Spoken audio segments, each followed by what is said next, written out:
இப்போது புதிய அறிமுகம் ஆச்சி ஹோட்டல் சாம்பார் 50 கிராம் ரூபாய் 20 மட்டுமே. மணப்பெண்ணின் பிரத்யேகமான திருமணம் Vivaha the Chennai Silks. GT Holidays, South India's #1 travel brand. You know you are special when you're with GT Holidays.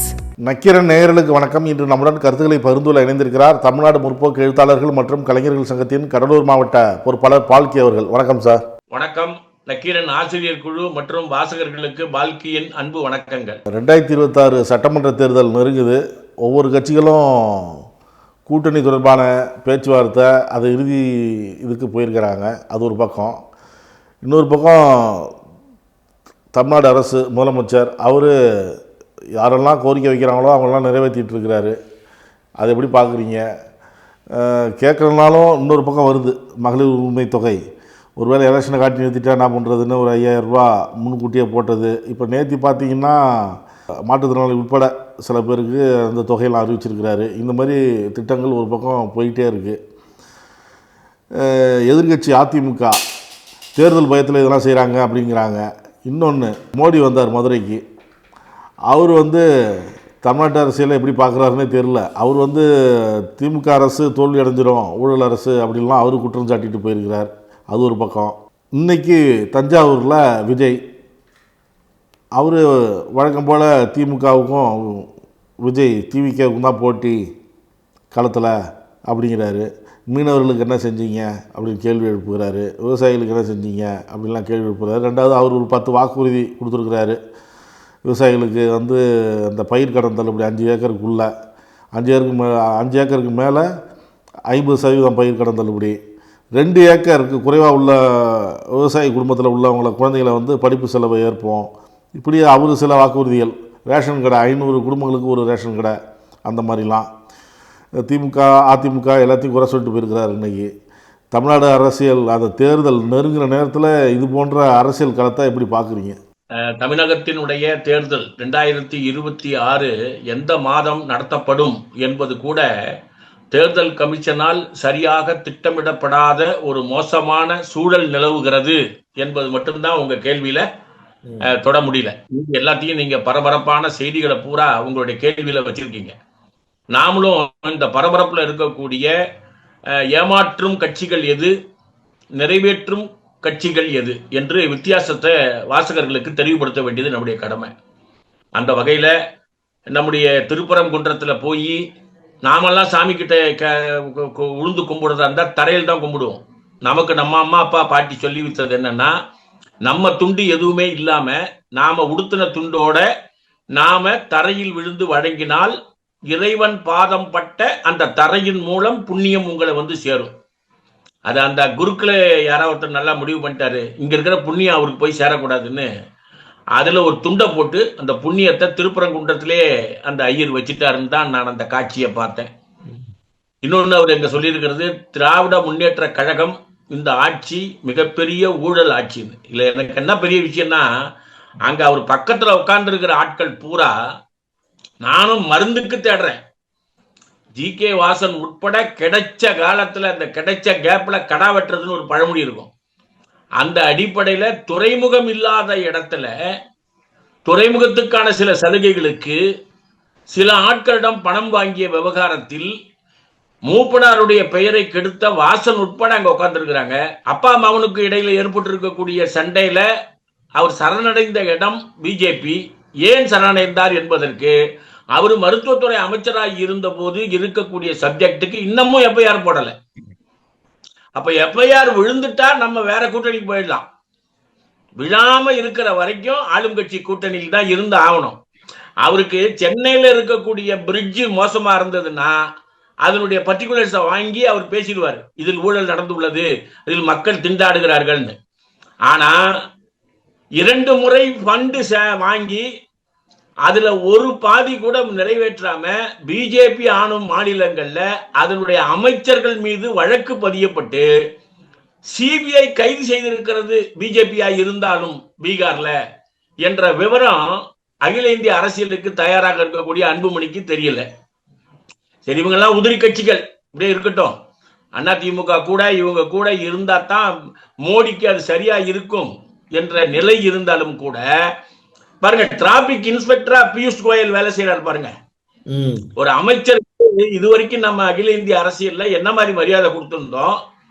Modi தமிழகத்துல வந்து பேசக்கூடிய கூட்டத்திற்கு விஐபி கார் பார்க்கிங்க யாரு மானிட்டர் பண்றான்னா சாதாரண ஆள் இல்ல, பியூஷ் கோயல். அவர் கேட்கிறாரு, நீ விஐபியே இல்லையே, நீ ஏமா உள்ள வர்றன்னு வானதி சீனிவாசனை பார்த்து. சுயமரியாதையோட அந்த அம்மாவும் அதை காதுல வாங்கிட்டு அந்த கூட்டத்துக்கு போகுது. ஏன் கேள்வி, இந்த விஷயத்த பேசினா ரொம்ப நேரம் ஆயிடும். அவர் மோடி சொன்ன சில விஷயங்களை மட்டும் பார்ப்போம். 4685 கோடி ரூபாயில் மதுரைக்கு வருகின்ற நம்முடைய பிரதம அமைச்சர் all India institute of medical science AIIMS என்பதை திறந்து வைக்கிறார். இதான் முதல் போஸ்டர், முதல் செய்தி. மதுரையே எதிர்பார்த்தது அதுதான். இரண்டாவது தான் திருப்பரங்குன்றம். முதல் செய்தி வந்துச்சு. ஆனால் அந்த சப்ஜெக்டை ஏன் மோடி பேசவில்லை? இன்றைய நிலை என்ன? போட்ட போஸ்டர் என்ன? செங்கல்லை வைத்து மக்களை குழப்பியவர்கள் எங்கே அப்படின்னு தானே கேட்டீங்க. அந்த செங்கல்லை வைத்து குரல் எழுப்பியவர்கள் இப்போதும் கேட்கிறார்கள். இங்க வந்து நீங்க எந்த ப்ராஜெக்ட சொல்றீங்க? பெங்களூர், சென்னை, ஹைதராபாத் அந்த ரோடு விரிவாக்கம் எந்த ஊர்ல? மதுரைக்கு பக்கத்துல. இந்த 3 ரோடு சேர்றது அவனுக்கு என்ன லாபம்? அவனுக்கு அதுக்கு சம்பந்தமே கிடையாது. சரி, உங்களுக்கு இன்னைக்கு தீனி போடுறது ஒரே ஒரு ஐட்டம், சாமிநாதன் தயவால திருப்பரங்குன்றம் மட்டும்தான். திருப்பரங்குன்றத்துல தாம் பங்குக்கு நீதித்துறை சில வேலை செய்தாலும் திருப்பரங்குன்றத்துல போய் நீங்க விழுந்து கும்பிட்டதுனால உங்களுக்கு இந்துக்களின் வாக்கு வந்துவிடும் என்று சொன்னால் நீங்க இதை இப்ப ஏன் செய்யறீங்க, ஏன் முதல்ல செய்யலன்ற கேள்விய நீங்க சமீபத்துல வந்த போது அந்த திருப்பரங்குன்றத்துக்கு பக்கத்துல இருக்கக்கூடிய ஒரு மலையில தான் தங்கினார் இவர். அப்போது ஏன் திருப்பரங்குன்றம் செல்லவில்லை? இப்போது ஏன் திருப்பரங்குன்றம் முக்கியத்துவம் பெறுகிறது? தமிழக மக்கள் ரொம்ப தெளிவா புரிஞ்சு வச்சிருக்கிறாங்க. புதுச்சேரியில் வந்த மோடி புதுச்சேரியில சொல்லி இருக்கக்கூடிய விஷயங்கள் எதுவுமே துவக்க நிலைக்கு அடிக்கல் நாட்டுகின்ற நிகழ்ச்சிகள் தான். அதுல 2 மெடிக்கல் சம்பந்தமான நிகழ்ச்சி என்பதும் ஆரோவில் சம்பந்தமான நிகழ்ச்சி என்பதும் நாராயணசாமி காலத்திலேயே துவக்கப்பட்டு நடுவுல நிறுத்தி மறுபடியும் ரீப்ரொடியூஸ் பண்ணியிருக்கிறாங்க. இந்த பழைய படம் புதிய தரப்போட தொழில்நுட்பத்தோட வர்ற மாதிரி பழைய படம்லாம் இந்த சீசன்ல வருது பாருங்க. அது மாதிரி பாண்டிச்சேரியில இந்த 2 திட்டங்களை அறிவிச்சிருக்காருன்னு நீ போன உடனே 10 நிமிஷத்துல முன்னாள் முதல்வர் நாராயணசாமி அவர்கள் பேட்டி கொடுக்கிறார். அப்போ துவக்கிய பிரதமர் மோடி அவர்களுக்கு நன்றின்னு நமச்சிவாயமும் ரங்கசாமியும் வாழ்த்துக்கள் தெரிவிக்கிறார்கள். மாநில அந்தஸ்துக்கு பாடுபடுவேன் என்று சொல்லக்கூடிய ரங்கசாமி அது கிடைக்கவில்லை என்றால் நான் எலெக்ஷனையே நான் ரத்து செய்து விடுவேன், நான் நிற்கவே மாட்டேன், எலெக்ஷனை நான் எங்களுடைய கட்சி கேன்சல் செய்யணும்னு சொன்ன உடனே அரை மணி நேரத்துல காங்கிரசுடைய எம்பி நாங்களும் உங்கள் பக்கம் நிற்கிறோம்னு சொல்லிட்டாங்க. ஆனால் மாநில அந்தஸ்துக்கு நாங்கள் முயற்சிப்போம் என்று வழக்கமான பொய்யை மோடி அவர்கள் சொல்லிவிட்டு சென்றிருக்கிறார் புதுச்சேரியில. சோ புதுச்சேரியில அடிக்கல் நாட்ட விஷயத்துல பொய்கள், சொல்லக்கூடிய கோரிக்கைகள்ல பொய்கள், இதை நம்புவதற்கு மக்கள் தயாராக இல்லை. சரி, தமிழ்நாடு மிகவும் ஊழலில் இருக்கிறது, எல்லா மாநிலங்களை விட ரொம்ப மோசமான நிலைமையில் தமிழகம் இருக்கிறது என்று சொல்லி இருக்கிறாரே, அதுல என்ன உண்மைன்னு பாத்தீங்கன்னா, தனிநபர் வருமானம் என்பது எல்லா மாநிலங்களிலையும் விட தமிழகத்தில் இந்த 2 ஆண்டில் குறைந்திருக்கிறதா கூடியிருக்கிறதா? புள்ளி விவரங்கள் தமிழ்நாட்டில இருந்து போகல, அகில இந்திய அரசு அறிவித்திருக்கக்கூடிய புள்ளி விவரங்களில் தொடர்ந்து முதல் நிலையில் தமிழகம் இருந்து கொண்டிருக்கிறது. அதனால அவங்க தேர்தலுக்காக தமிழகத்தை பயன்படுத்த வரக்கூடிய சந்தர்ப்பவாத அரசியல் கட்சிகள் என்று வாசகர்களும் தமிழக மக்களும் புரிந்து கொண்டிருக்கிறார்கள். இன்னும் கூடுதல் விவரங்களோடு அகில இந்திய அளவில் இவர்களோடு கூட்டணி சேர்ந்திருப்பவர்கள் தமிழக நலனுக்காக அல்ல, தன்னுடைய கட்சியை பாதுகாத்துக் கொள்வதற்காக கூட்டு சேர்ந்திருக்கிறார்கள் என்ற விவரத்தை உணர்ந்து கொண்டு எல்லா கோரிக்கைகளிலும் போராட்டங்கள் நடத்தி அந்த மீனவர்களுக்கான அந்த டெபாசிட் தொகை 8000 ரூபாயாக வேண்டும் என்பது உட்பட நிறைவேற்றி இருக்கிறது தமிழக அரசு. ஆனா அதிமுக என்ன சொல்லுது? தேர்தல் நேரத்தில் பயத்தில் செய்தார்கள். நீங்க ஏற்கனவே முதலமைச்சராக இருக்கின்ற போது வைத்த கோரிக்கைகளுக்கு உங்களுக்கு செய்து கொடுப்பதற்கான எல்லா வேலையும் நான் செய்து விட்டேன், அதிகபட்சமாக உங்களுக்கு நான் செலவு செய்து விட்டேன், இனி மக்களிடம் காசு இல்லை, ஆகவே செய்ய முடியாதுன்னு சொன்னவங்க தான் நீங்க. சமீபத்துல 10 நாளைக்கு முன்னால உள்ள பேட்டியில 10,000 ரூபாய் தருகிறேன் என்று சொல்லி அப்புறம் அதை முன்பணம் என்று மாற்றி அது கொடுப்பதற்கு கூட வரி போடுவேன் என்று அவசரத்தில் உளறியவர் தான் முன்னாள் முதல்வர். அதனால இப்போ அதிமுகவோடு பிஜேபியோடு வரக்கூடியவர்களை அடையாளம் கள்ளக்கூடிய தேர்தல் 2026. தமிழகத்துல வைத்திருக்கக்கூடிய எல்லா ஆட்களுக்கான கோரிக்கையும் இப்ப நீங்க காலவரையற்ற காத்திருப்பு போராட்டம் நடத்தக்கூடிய வருவாய்த்துறை ஊழியர்கள் பிரச்சனையை கூட முடித்து வைப்பதற்கு கோரிக்கை வைக்கப்பட்டுள்ளது. தமிழக முதல்வர் அதை செய்து தருவதாக உறுதியளித்துள்ளார். ஆகவே கேட்ட கோரிக்கைகள் நிறைவேற, எதிர்காலம் சிறப்பாக அமைய திமுகவினுடைய இப்போதைய அணுகுமுறைதான் வாசகர்களுக்கும் வாக்காளர்களுக்கும் நல்லது என்பதுதான் நம்முடைய கருத்து. தஞ்சாவூர்ல விஜய் பேசியிருக்கிறார், அதை எப்படி பாக்குறீங்க? வழக்கம் போல குற்றம் சுமத்துறாரு. இந்த தடவை அடுத்த ஜென்மத்தில் நான் பிறந்தா விவசாயி குடும்பத்தில் பிறக்கணும் அப்படின்லாம் பேசியிருக்கிறார். எப்படி பாக்குறீங்க? தஞ்சாவூர்ல இன்றைக்கு கூட்டம் போட்டுள்ள விஜய் களத்திற்கு பிரச்சனைகளை அணுகுவதற்காக வர வேண்டும் என்பதுதான் நம்மை போன்றவர்கள் எதிர்பார்க்கிற ஒன்று. அவருக்கு பின்னால் இருக்கக்கூடிய இளைஞர்களுக்கு அரசியல் இல்லை என்பதை விட விஜய் அவர்களுக்கே கோரிக்கைகளுக்கான அரசியல் தெரியாமல் இருப்பது வேதனைக்குரிய விஷயம். அடுத்த பிறவியில் நீங்கள் விவசாயியாக பிறக்க வேண்டும் என்று கோரிக்கை சொல்லியிருக்கீங்க. நாங்க அடுத்த பிறவி வரைக்கும் காத்திருக்கணுமா? இன்னைக்கு விவசாயிக்கு பிஜேபி செய்திருக்கக்கூடிய பாதிப்புகள் என்ன? தமிழகம் இந்த விவசாயிகளுக்கு செய்திருக்கக்கூடிய சலுகைகள் என்ன? 2 உதாரணம் மட்டும் நான் சொல்றேன். அதாவது கால அவகாச நீட்டிப்பு. சமீபத்தில் செய்த அந்த வறட்சி வெள்ளத்தின் காரணமாக தமிழ்நாடு கூட்டுறவு வங்கியில வாங்கின கடன்களுக்கு கூடுதல் வட்டி போடப்பட வேண்டும் என்பது வங்கி விதி. அதை ரத்து செய்து அவர்கள் அந்த கடனை மெதுவாக செலுத்தலாம் என்று முயற்சி எடுத்திருப்பது தமிழ்நாடு அரசு. விவசாயிகளுக்கான கடனை ரத்து செய்ய மாட்டேன், நீங்கள் எங்களுக்கு கொடுக்க வேண்டிய அந்த ஈவுத்தொகையை கொடுங்கள் என்று மாநில அரசை நிர்பந்திப்பது மத்திய அரசு. யார் எதிரி யார் நண்பன்? மோடியை பார்த்து கேட்க வேண்டிய கேள்விய தஞ்சாவூர்ல இங்க கேட்டா எப்படி? அதிமுக அரசு கேட்கவில்லை என்றால் அது அவர்களுடைய பதுங்கு அரசியல். நீங்க புதுசா கட்சி ஆரம்பிச்சிருக்கிற ஆளுங்க, நீங்க என்ன கேட்கணும்? பருத்தியினுடைய சப்ஜெக்ட்ல நீங்க கடைபிடிக்கக்கூடிய கொள்கை வங்கதேசத்துக்கு பொருந்தும், இந்தியாவுக்கு பொருந்தாது. ஏன்னா அதிகபட்சமான பருத்தி சாகுபடி உள்ள இடம் இந்தியா நாடுதான். அப்ப அந்த கண்டிஷனோட இங்க ஏன் கொடுக்கறேன்னு மோடியை பார்த்து இடதுசாரிகள் கோரிக்கை வைக்கிறாங்க. மகாராஷ்டிராவில பேரணி நடத்துறாங்க. மகாராஷ்டிராவில அந்த அரசு கூட்டு பேச்சுவார்த்தை நடத்துது.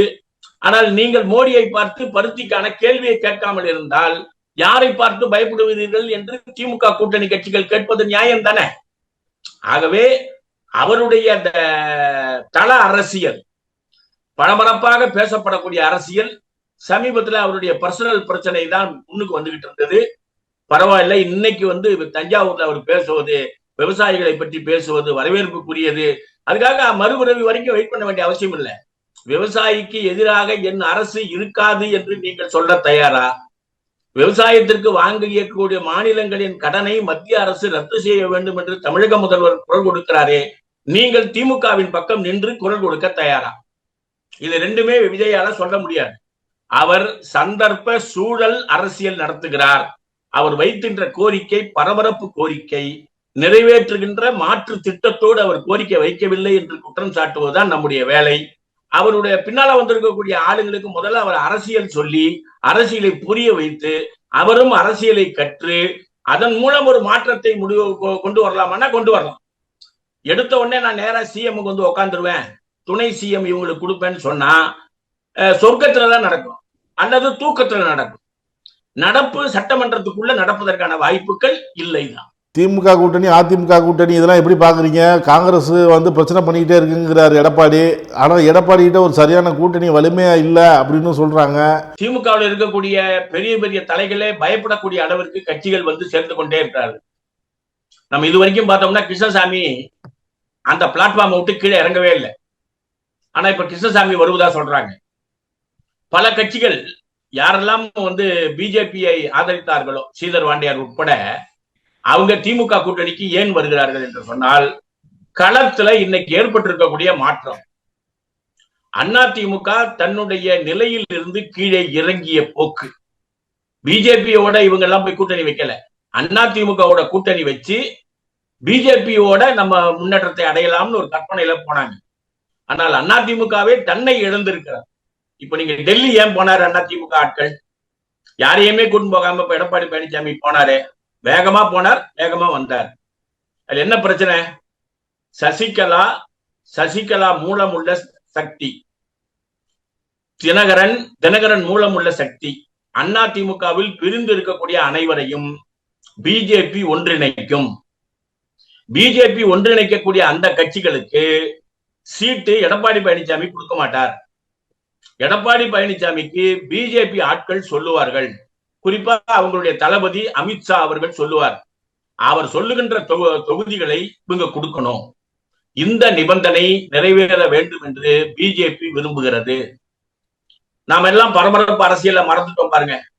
டெல்லியில ஒரு ஏஏபி ஆம் ஆத்மி கட்சியை நாசமாக்குவதற்கு அமித்ஷா கையாண்ட முறைதான் போலி வழக்கு, மதுபான வழக்கு. நம்ம வாசகர்களுக்கு ஏற்கனவே சொல்லி இருக்கிறோம். கிட்டத்தட்ட 385 நாள் துணை முதல்வர் இருந்திருக்கிறாரு, 117 நாள் முதல்வர் இருந்திருக்கிறாரு. ஆதாரங்களே இல்லாமல் பொய்யாக ஜோடிக்கப்பட்ட வழக்குன்னு வேற யாரும் தீர்ப்பு சொல்லல, சிபிஐயே ஒத்துக்கொள்ளக்கூடிய அளவுக்கு இந்த நிலைமை இருக்குது சொன்னா, அதிகார துஷ்பிரயோகம் என்பது பிஜேபி மிரட்டல் அரசியலாக பயன்படுத்தி ஒரு டெல்லியினுடைய தேர்தலையே மாற்றி வைத்திருக்கிறார்கள். அப்போ தமிழகத்தில் இருக்கக்கூடிய இந்த கட்சிகளுக்கு நெருக்கடி கொடுத்து, குரங்காட்டிக்கு குரங்கு தானா ஆடும், அந்த குரங்காட்டியை ஆட வைக்கக்கூடிய வேலையை மத்திய அரசு செய்து கொண்டிருக்கிறது. அதிமுக அதை வேடிக்கை பார்க்கிறது. இன்னமும் பரபரப்பு செய்திகள் காத்து கொண்டிருக்கின்றன என்று சொல்றாங்க. அது ரெண்டு பக்கமும் நடக்கும், பிஜேபி மூலமாகவும் நடக்கும்.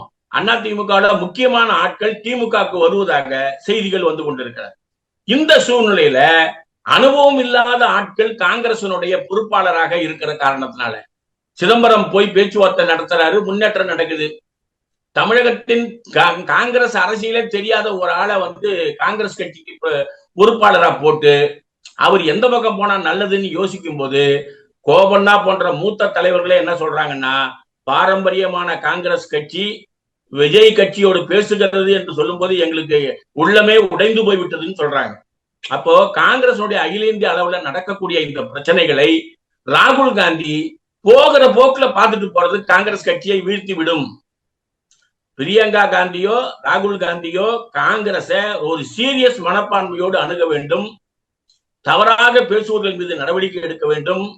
முன்னேற்ற பாதையில் இந்தியா கூட்டணியை நடத்துவதற்கு தமிழகத்தின் முதல்வர் தான் உதவிகரமாக இருக்கிறார்.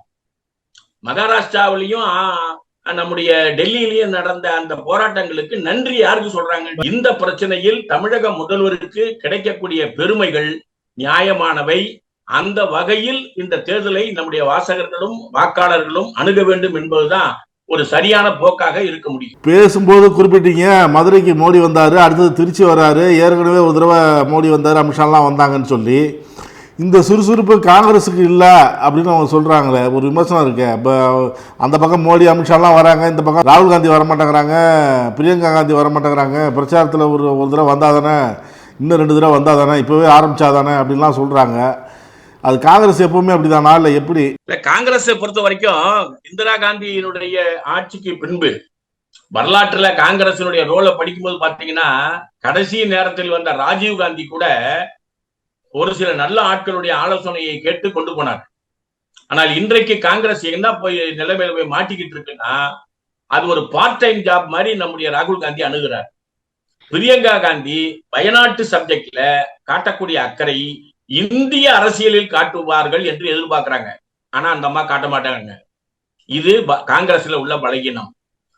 எல்லா இடங்களுக்கும் செல்லக்கூடிய வேலையை திட்டமிட்டு பிஜேபி செய்யும் போது காங்கிரஸ் தலைமை இன்னும் கொஞ்சம் கூடுதல் பொறுப்புணர்வோட செயல்பட வேண்டும். அவங்களுக்கு இன்னமும் உயிர் அந்த காங்கிரஸ் கட்சிக்கு இருக்குதுன்னு சொன்னா, தமிழ்நாட்டினாலதான் இந்திய அளவுல இருக்குது. தமிழக முதல்வர் அதுக்கு மிகப்பெரிய பங்கை ஆற்றுறாரு. நீங்க பீகார்ல நடந்த தேர்தல் பிரச்சாரம் உட்பட, ஒரிசா பிரச்சாரம் உட்பட தமிழக முதல்வர் அங்க போய் உங்களுக்கு மரியாதை கொடுத்து ஏற்பாடு செய்யும் போது இந்த சப்ஜெக்ட்ல இவ்வளவு நாள் இழுபறி பேச்சுவார்த்தையை காங்கிரஸ் தள்ளிவிட்டது காங்கிரசினுடைய அகில இந்திய தலைமையினுடைய செயல்பாடு இல்லாத போக்குதான்.